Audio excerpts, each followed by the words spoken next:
Chirohustle. Sit back and learn from the greatest influencers in the profession on the world's #1 chiropractic podcast.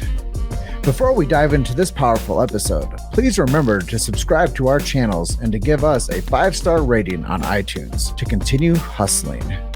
This episode is sponsored by Imaging Services, Chiro Health USA, Chiro Moguls, Pure Chiro Notes, Titronics, Sherman College of Chiropractic, New Patients in a Box, the Influencer Authority Podcast Training, Mango Voice, Life Chiropractic College West, and M-Sculpt.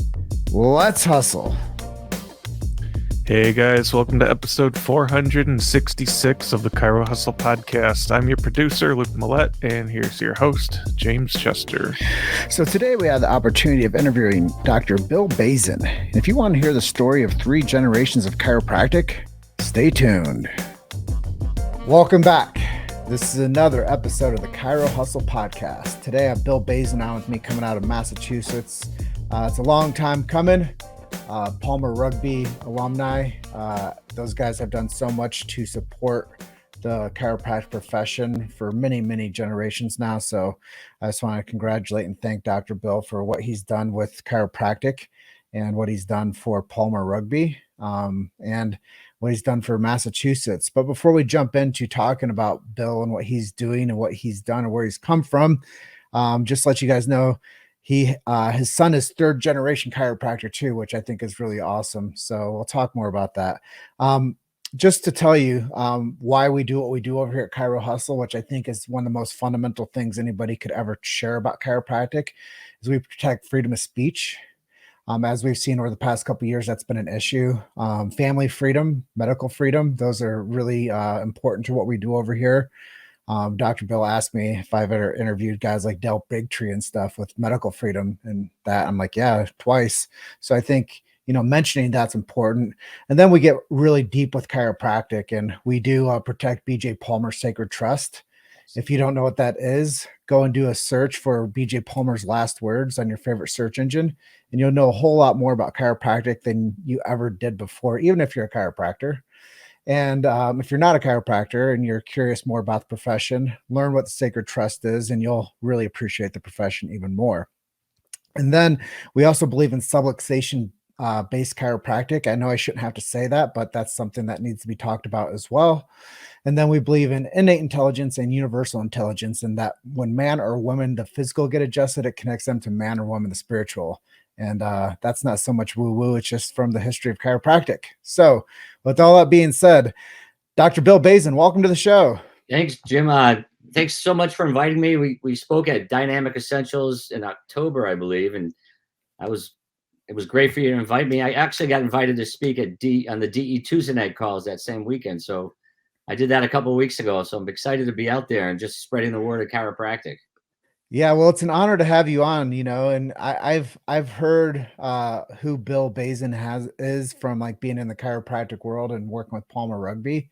But I'm sure that what'd you say, you're in your 40s now? Yeah. Practicing almost 40. I turned 61 this year, so. Yeah, so 61 years young, and you've been practicing for over 40 years. Your friends, your family, your colleagues, your patients, they're all going to hear this story, and it might be a good chance for you to reintroduce yourself to them. So chiropractic, how did you get into this profession? And tell us a little bit about your story. Yeah, I mean, the story is I was actually born into chiropractic.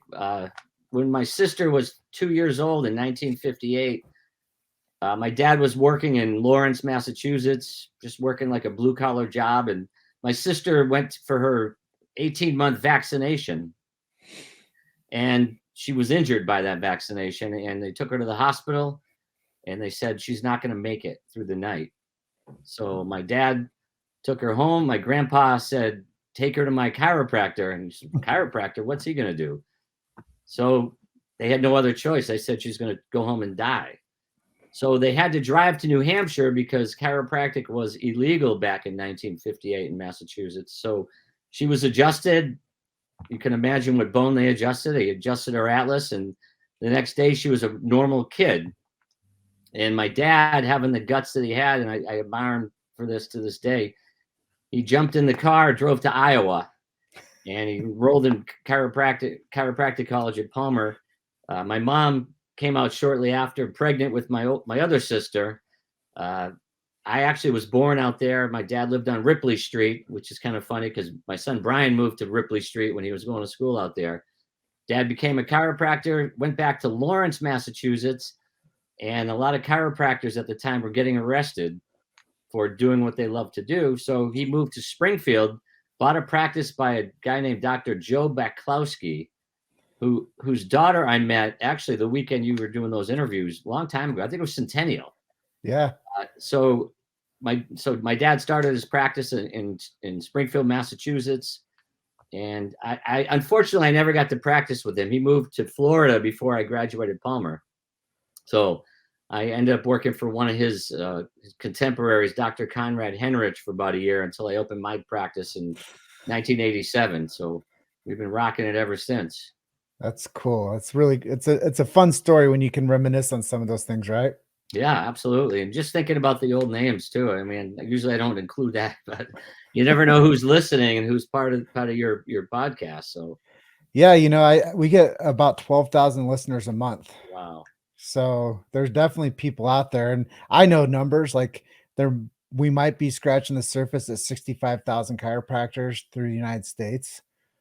And we do have a global audience, but I don't live there. I live in Colorado, so Yeah. I really focus on our global on our national audience, being in the numbers in the States, and knowing that we get 12,000 listens a month. We're getting quite a bit of the chiropractic profession actually tuning into what we do. That's awesome. And I love what you said right from the very beginning. You're about chiropractic, about innate intelligence, and a lot of that stuff is missing in a lot of our state organizations and our national organizations. So I love that you're that's a big part of your spiz and what's going on. So I appreciate that. Well, I'll tell you, Pennsylvania asked me to come out and speak, and I'm going to be out there at convention in October. And we were on this big meeting, and they said, well, he brings a whole different tribe to our state association that are all about subluxation and innate intelligence and like the old school philosophy of chiropractic. I think he'd be good for us. He'll bring a different crowd in. Yeah. A good crowd. Yeah, I mean, if a non-chiropractor has to be looked at for that reckoning, like we have a lot of work to do. Yes, absolutely. Yeah, and that's one of the reasons I want to get more involved with the state associations too, because they help formulate the future and the policy within the regulatory boards. And I know you do a lot of work with the ICA, so I think that the more that we can stand in and do good work together and support real deal chiropractic, everyone's to benefit for that. Right. Absolutely. And the people are to benefit because they're going to get what chiropractic is, not a bunch of machines. And I mean, there's all new machines out there now too, right, Jim? I mean, back when I started my practice, it was diathermy and ultrasound. Now they got all this other crazy stuff. But I mean, the adjustment should be primary. Whatever else you do, I don't care. But if you're adjusting somebody, a lot of times people will come into me from other chiropractors' office and I'll adjust their neck. Oh my God, my other chiropractor never did that to me before. I'm like, well, you're missing 80% of the input to your brain if you're missing the upper cervical. So, well, I think that's something to talk about, because I was always told there's not a pill, a potion, or a lotion that can fill the void for what the chiropractic adjustment can do. absolutely. And you can't drug it out, cut it out, or burn it out. Yeah. I mean, we're separate and distinct for a reason. And it all boils down to when I tell my patients, you have a mechanical problem. It cannot be fixed by chemicals. And they're all like, yep. And then you show them their x-rays. We do motion studies. I studied under Danny Bai and Barry Anderson, goes for Chiro. It's such a great program for making people understand what we do. It's all about motion and input to your brain. It's about the vagus nerve. It's about stimulating rest and digest. You mentioned earlier Bruce Lipton. I mean, you can't be in protection and growth at the same time. So when you're adjusting up in here, you're turning on the vagus nerve. The medical approach to that is go put a vagal stimulator in your head. Like, really? We do it with our bare hands, and it's not that expensive. Yeah, this is a very dynamic conversation I think that people need to hear. Thanks. And I think that when we talk about like the body functioning, it's in Bruce Lipton's work is epigenetics. Yeah. And when you make a profound impact on the environment inside of someone's body by removing a subluxation, that transfers that person's ability and their whole life force to transition to what it's supposed to be. And that's the beautiful thing. And that's what one of my affirmations. I see miracles in my office every day. And you don't know the miracles you're really seeing, and you never will. But as long as you're in the zone, you're focused on that adjustment, it's going to happen. And that's where referrals come from. I mean, it's from a business standpoint. You just stay on purpose. You stay focused. You adjust that patient, thinking nothing about that adjustment. You're going to be successful. Well, let's talk about business a little bit. I think that marketing is something you were talking about day one, day two. I think if you're a chiropractor and you don't have that nailed, like knowing how to do day one, day two process, you're going to be gone soon. So, I think that anybody out there that wants to become successful in this profession, they have to understand marketing, adjusting well, and then they have to understand how to convert that person and communicate with them on a day one, day two. So if they get those three things down and they can go through chiropractic school and pass their boards, you have a very, very, very, very bright future. Absolutely. So marketing, 40 years in practice, what's worked and what hasn't? I'll tell you, honestly, we're in a small market, which is very advantageous. I've been doing television advertising since the 80s, and I have a budget. I talked to a guy today that you could do $400 a week, do radio, this and that. Really simple ad. I got $1,000 budget, and we have commercials. They play during the news. You get name recognition. People say chiropractor, Bazin, chiropractor, Bazin. Small market. I mean, I'm not from a big market where I got to spend $20,000, but I think you should spend 10% of your gross income on advertising. And what do you think McDonald's does? What do you think the Pfizer does? I mean, you can't even watch a freaking TV show without seeing a Pfizer ad. I'm not sure if they're paying for it or the government. That's a whole nother story. But advertising, you got to get out there and advertise. Nowadays, there's so much more with social media and Facebook advertising. But for me, I think what really grew my practice from the very start was television. Yeah, I mean, that's really impressive. I've asked this question, what is it, 466 times. And there's not a lot of people that have relied on local marketing with the TV. So I think anybody out there that's watching, I would just recommend this. Try everything a little bit. Do screenings. Who knows what it's going to be? Maybe it could be a mailer, maybe you could send something out through a Valpak. I don't know. Maybe you can put I've heard clinics putting their information on the back of shopping carts. That works for some communities. I've done every one of those things. We still do screenings. We do a big one like twice a year. We do big screenings. I don't think the one by the health club board works very well, but yeah, we did Valpaks. We did killer ads. You got to do something. Don't, like Eric Plasker used to talk about holy shit marketing. When you look at the end of the month, you've had 2 new patients. It's like, holy shit, we got to market. But you got to plan ahead. You definitely need to plan ahead, spend your money, get your budget, and have at it. Yeah. And you're talking about creating a big practice, and we were talking about reminiscing on Fred Schofield. And you said you trained with him for a bit. What was that like? It was eye-opening. That's really when I started to, I think, really open my vision. That's really what Fred was all about. It's the vision, the affirmations, getting up in the morning, doing your visualizations. I got my beads right here for my affirmations every morning. You have to feed your brain what you want. The law of attraction, it's so real and so few people utilize it. It's like what you think about, you bring about. Right behind me here is my vision board. And I think I have to update it because everything on it has come true. You got to keep moving the goalposts. Giving out 4 cards every Monday. Now, I got to admit, we don't do it every Monday, but it's in my calendar to do it at least once a month to give out 4 cards, especially before the holidays. Hint, hint, holidays are coming up.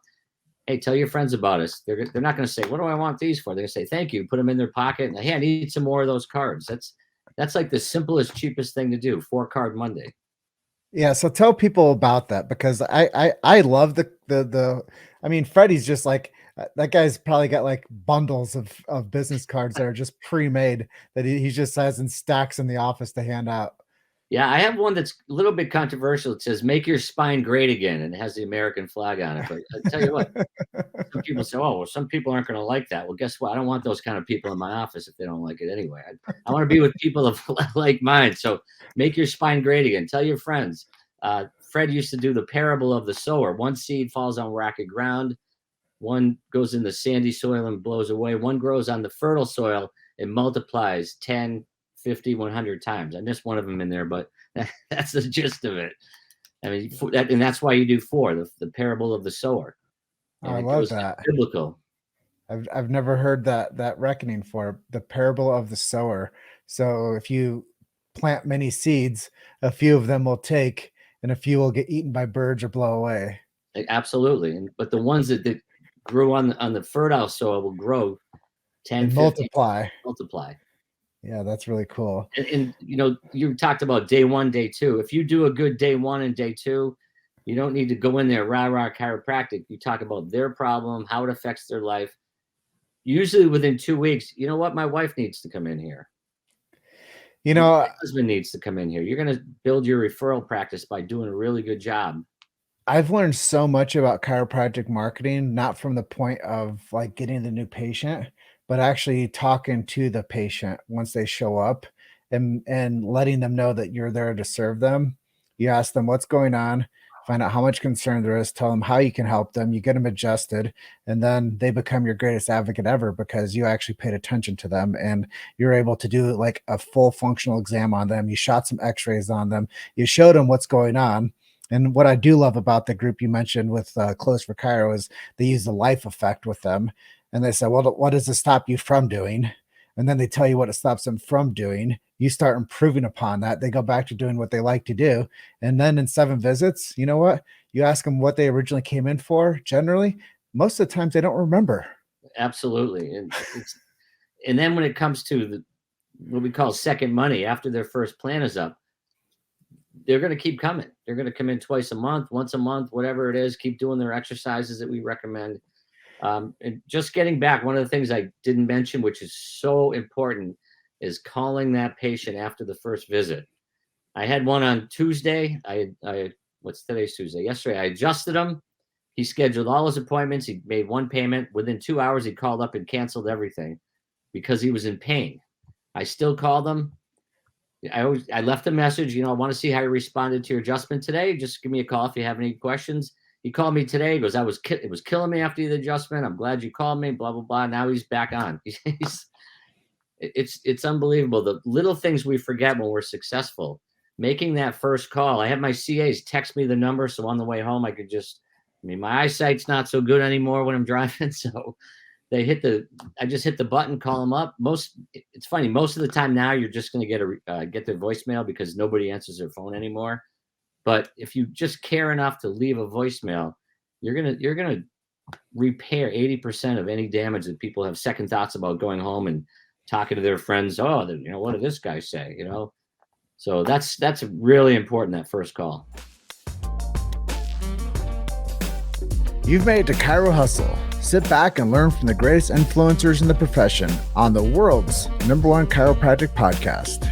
This episode is sponsored by Imaging Services, Chiro Health USA, Chiro Moguls, Pure Chiro Notes, Titronics, Sherman College of Chiropractic, New Patients in a Box, the Influencer Authority Podcast Training, Mango Voice, Life Chiropractic College West, and M-Sculpt.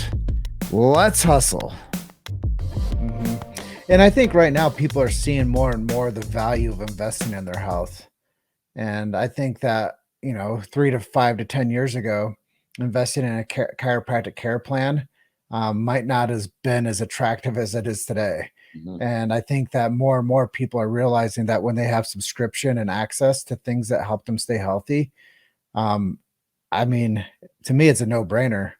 And I think that when people invest in their health, they get longevity and they get positive outcome. Especially when you're talking about, how do you want to feel a year from now? Your life effect. You're not just talking about, oh, let's get rid of that crick in your neck. And most people, I mean, I'd say 70%, they think they're coming in just to give me a quick pop in the neck, like a massage. But when you take the time and explain it, it is life changing, and they understand. I don't have to be on these pills the rest of my life. So let's go back in time a little bit. I know that we were talking on the intro, and I mentioned about Palmer Rugby. Talk a little bit about what being a part of that group has done for you in your career. Well, when I first got to Palmer the first day, I met a doctor named Roland Evans. And well, first of all, I got to say, I knew I was going to be in Pi Kappa Chi fraternity, which is the rugby fraternity. Thank God. My dad was the first pledge class of that fraternity, so I couldn't pledge any other fraternity. And it happened to be the rugby fraternity, which fit in perfectly. So my first quarter, I pledged the fraternity, I played rugby, and I passed all my classes. So that was a hell. And I turned 21, so that was a hell of a 3 months at Palmer. But just being part of that group, we had some amazing coaches. Keith Smith from, I think he's in South Africa. What's Fuzzy's? Sinclair Warner. We had some great leaders on that team. A lot of guys from South Africa, Mark Frazier, and their work ethic was really impressed me. How disciplined they were, and just the way they did their practice. You had to be accountable to yourself. You had to do things on the off days to get in shape. So just being a part of that really brought me a lot of discipline. Being part of that organization. Now, 40 years later, 41 years, I think more exact, but what are you doing to stay healthy? I know you said you were doing some ice hockey. I play hockey, I bike, I run. You got to do something every day. But one of the things that I do on Monday, Wednesday, is I do my stretching and yoga routine with a little bit of weights. And if you want to be in this game for any amount of time, you got to keep yourself in shape. You got to do your stretching. I do it. I get up at 5:20. I do my stretching for about a half hour. Then I do my meditation. You have to keep yourself in shape. You can't rely. I mean, I get adjusted. Thank God my son, Brian, who's an amazing chiropractor, has great hands. He's around now that I can get adjusted once a week. I used to have to drive 30 minutes to get adjusted and then 30 minutes home because there wasn't many people that had the hands that this guy had, like Brian has. And again, it's like that whole thing about getting adjusted. Nobody around here does that. Learn how to adjust, people, whether it's, be really good at your technique, whether it's using an instrument, you have to be good at what you do. All I can tell you, Bill, is I made a controversial post last week or the week before about if a chiropractor doesn't adjust, are they a chiropractor? And I did that as kind of like a punch to the ribs for the profession. And they took offense to it, obviously, that like, oh, because a chiropractor comes out of school after their first year or so, they shouldn't be the best adjusters. I'm like, unless they want to be. That's what was great about Pi Kappa Chi. Brian he came out of school adjusting better than any chiropractor around here. Unless they want to be. Yeah. And that's what they do. I mean, they start adjusting and, well, let's just say they start adjusting early on in their career. Yeah. Because that's what we're here for, to learn to use these hands. Now, I also use an activator when I have to. I use an arthrostim. We use drop tables. But you have to be good at what you do. And what's really, with Close for Chiro, we started doing post x-rays after 3 months. You're seeing a huge change, and people love to see that too. So it's not just pop and pray, shall we say. There's a goal behind everything. So the system is so important that we're getting the results that we expect, but you don't know unless you really do those post x-rays and post test re-exams and things like that. I like what you said earlier. You said, I don't do this to be popular to the people that don't like my message. So I don't do this to be popular to people that don't like my message. So I'm going to say this, I'm going to be bold. If you don't know how to adjust the atlas, you're not a real chiropractor. I love it. And if you don't know how to deliver the goods and actually take the pressure off somebody's brainstem, then that's not chiropractic. And Right. I hear people like saying they do like whatever acronym practice of chiropractic they want to call it. But if you don't know how to like adjust segments of the spine, you might need to go learn some technique. And A whether it's great, a gone, great one for that. I was at the ICA convention this past year in April. Tim Young did like a 2-hour presentation. That guy, if you have any self doubt about adjusting, go see Tim. I mean, there's a lot of great. CBP is fantastic. Gonstead, I mean, yeah, whatever it is. I don't care if you do the flying sevens, Right. as long as you know how to adjust the spine. Right. Like that's the fundamentals. It's like being a sports team and having guys that don't know how to run. So basic, right? Like, what are you guys gonna do? Get beat? Yeah. Like the other Yeah. team knows how to run and pass the ball. Like, what are we doing here? Yeah, it's basic. It really is. So you said something earlier also about you do 2 big screenings a year. What are your favorite ways to stay connected to your local community? Uh, we do pizza parties too, 2 or 3 times a year. We invite 50, 60 people to a really popular spot called Red Rose right by the casino in Springfield. Everybody wants to go there. We did one about a month ago. Dr. Brian did like a 5-minute talk. Dr. Sarah, who also graduated with Brian, she's in my Enfield office. She can adjust. That girl can adjust too. She did like a 5-minute talk. She's a little more geared towards kids and moms, which pregnant women, which is great. And their office is about 8 miles in a different state. She's rocking it, absolutely rocking it in Connecticut. So doing pizza parties, doing screenings. Brian and I actually work a little bit with the local hockey team. I was the chiropractor for the Springfield Falcons years ago, so I got to meet a lot of pro hockey players. Well, you just nailed it, man. Like we have to be involved with our local communities. And you can't refer or rely on just referrals. You can't just rely on Facebook or Instagram or SEO. Like you have to actually go out and like meet your community. And I think that that's kind of a thing of the past too is, you have to be on your chamber, man. Like be involved with the Chamber of Commerce. Yeah, I was in Rotary for years when I started my practice, going to Rotary meetings and be involved with the BNI chapter, our young professionals networking group. Like get out there and meet your community and become their go-to. When you go out there and you start shaking hands and like getting 5 minutes to talk at a pizza party, like people know that you're serious about what you do. And that's, I mean, we don't talk rah-rah, we talk about our personal stories and people can connect to that. A couple of testimonials, life-changing things, blood pressure, pregnancy, whatever. But when they get to know you personally, they're like, well, this guy's all right. We're going to send our friends there. One of the funniest things is when I started working out in chiropractic up in Chicago with Matt Walker and Mike Zergott. I was basically Mike's right hand, and Matt was the clinic director. And back then we had a few drinks, and Mike got trained in Webster's, and like he was turning babies in the clinic. Yeah. And I would just be a little tuned up out in public. And I'm like, this guy could turn babies. You're supposed to say that. But I was so impressed that like a chiropractor could actually turn a baby inside of the mom's stomach. Yeah. We all took Webster. That was one of the things I sent Brian and Sarah. I think it was in Hartford, which was great. I didn't have to fly anywhere.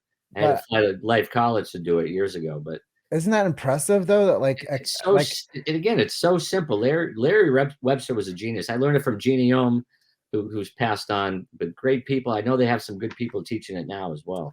Well, I would recommend anybody to go to chirohustle's website and go find Jeannie Ohm's interview that we did. Definitely. That's another reason that we do this show is to document the history of this profession.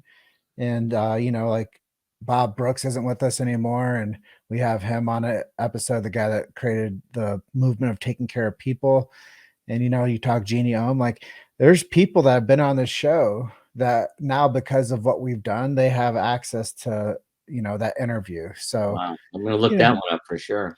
Yeah. I mean, that's just it is, a lot of times people, they ask me, they're like, why do you do this show? And I go, well, it's never about me. It's about the awesome person across the screen from me that I get a chance to tell their story. And if they're, willing enough to jump on with me, we're going to do something really special for chiropractic. So that's really what this is about. I know that we're coming up on the edge of our time together, but I do want to kind of go lightning round with you and ask the last 3 questions. Sure. Where's the profession headed? I know it's a big one. Well, I'll tell you, I've been in this. I started school in '82, so I think with guys like you, it's in good hands, because it's almost like the grassroots thing. The more people that follow the chiropractic adjustment and being successful delivering the adjustment, it's going to catch on more and more with these people that are floundering in practice. So thank you for doing what you do. I think it's really important to just get people excited. Yeah, and I came down, met you at like one of the longest running chiropractic seminars out there, Dynamic Essentials. Yeah. And that was my first one, by the way. I've now attended my first Dynamic Essentials, and I think it's really a special place for chiropractors to show up to. Yeah, absolutely. How long have you been going to that group?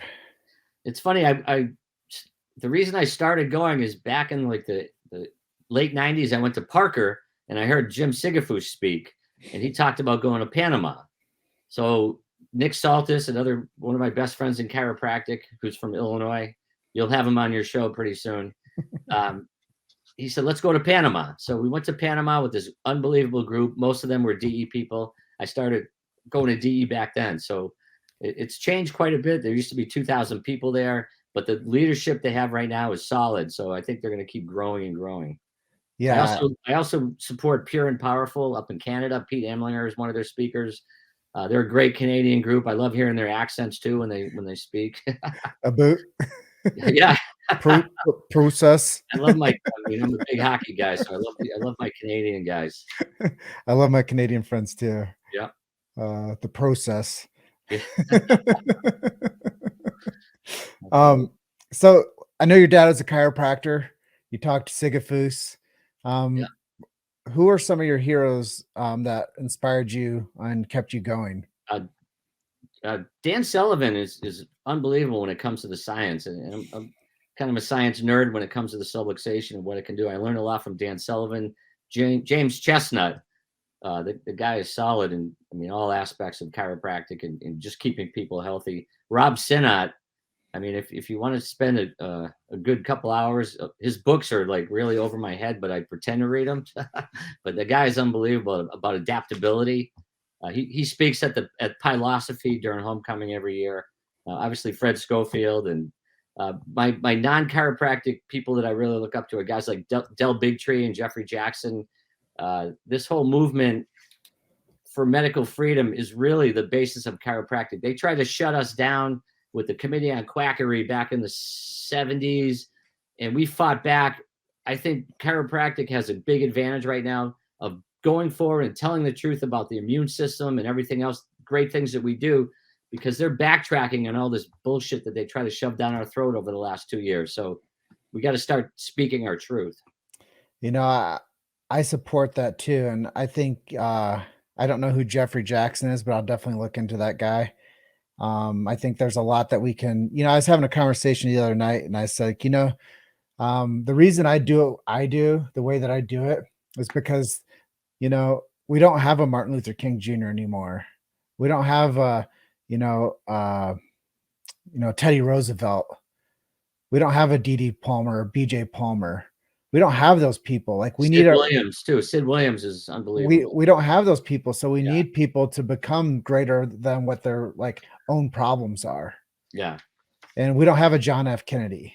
We don't have like these like massive leaders that came before us. It's time for people to start doing their best. And I think that that's what we've come to is chiropractic has been doing its best for a long time. And that's why it still exists at the level that it does. And, whether it's 10% of the American population or 5% of the American population that's utilizing chiropractic, there is still a lot of room for growth. Right. There's time. The time for us is now. People want what we have because they realize what a scam medicine is. Well, the light always wins. Yeah. So last question. I know those last two weren't too lightning, But the last question is, tell us a miracle story. Share with us, to our audience, something that you've seen in your office or practice over your life. That's been really one of the things I proven for you. recommend, get yourself a chiropractic success bell, especially if you're new in practice. Put it up.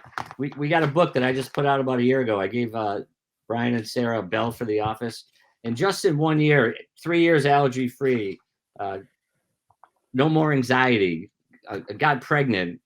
It's like there's miracles every day. There's successes every day, but we take them for granted. We really do. We take these things for granted. So if you just put something simple on your front desk, put your miracle down there. And after 35, 37 years in practice, I wish I had done this. I had something simple. Just fill up these books after books, get those miracles. They're everywhere. They're every day. And most of the miracles we'll never know. The cancer that healed without even coming out, the clot that never got there because we're keeping the pH right in the body. It's just keep doing what you're doing. You're making a huge impact just touching people every day. Last question. I've thought this one, and I've really wanted to ask everybody that's on the show that's a chiropractor. If you're the last chiropractor on planet Earth, would the profession survive? 100%. I would stick it down people's throats. I'm just so happy that I have 2 chiropractors following in my footsteps in my family right now. Hopefully there'll be some more little chiropractors running around in the near future. That's after listening to a few things, that's what my legacy could be. My grandchildren, my great grandchildren, which I have none of yet. So a little pressure there, boys and girls. Well, let me close out with you then and say thank you for being our guest today on our chirohustle podcast. It's been really a special moment for me to have you on the show. And thank you for everybody at DE for bringing us together. And thank you for Brian Moriarty for inviting me down there. And Steve Judson for everything he does. And, the group down there is just Drew Henderson for what he does. And the people down there that are protecting the sacred trust, they brought us together. So thank you to that Dynamic Essentials group for bringing Bill and I together. And is there anything I didn't ask you or touch on that you think would be important to share with our audience today? No, I think that we covered a lot of ground for sure. I think I need to go listen to this again. I'll let you know if there's anything to add. I'll give you an addendum. But yeah, this has been a great opportunity. I'm just really glad to spread really my legacy. Like you said, who knows how long I'm going to be doing this for. I plan on being in the game for many, many more years. That's why I keep myself fit. Fred always says the goal is to get to 100. So I think I still got a good almost 40 years left. So, and you mentioned our good friend Eric Plasker earlier. Yeah. And Eric has a program called the 100-Year Lifestyle. So Right. Let's keep on longevity, mobility, and health, and let's keep on protecting the sacred trust. If people want to get in touch with you or learn more about you, do you have any web resources we can send people to? BazinChiro.com is my website. BazinChiro@AOL.com. Yeah, I'm the only one with AOL still, but that started back in the 90s. I still got it. I don't want to change it now. And if you have a few more people that you think should be on the show, message those names over to me, and we'll be sure to line them up. And absolutely appreciate you, man. Have a great afternoon out there in Massachusetts. And I'm going to close out by telling everybody, you're just one story away. Keep hustling. I'll see you guys on the next episode. Bye for now. Thanks so much, Jim. Thank you. See you, Bill. Thanks for listening to Chiro Hustle. Don't forget to subscribe and check back next week to continue hustling.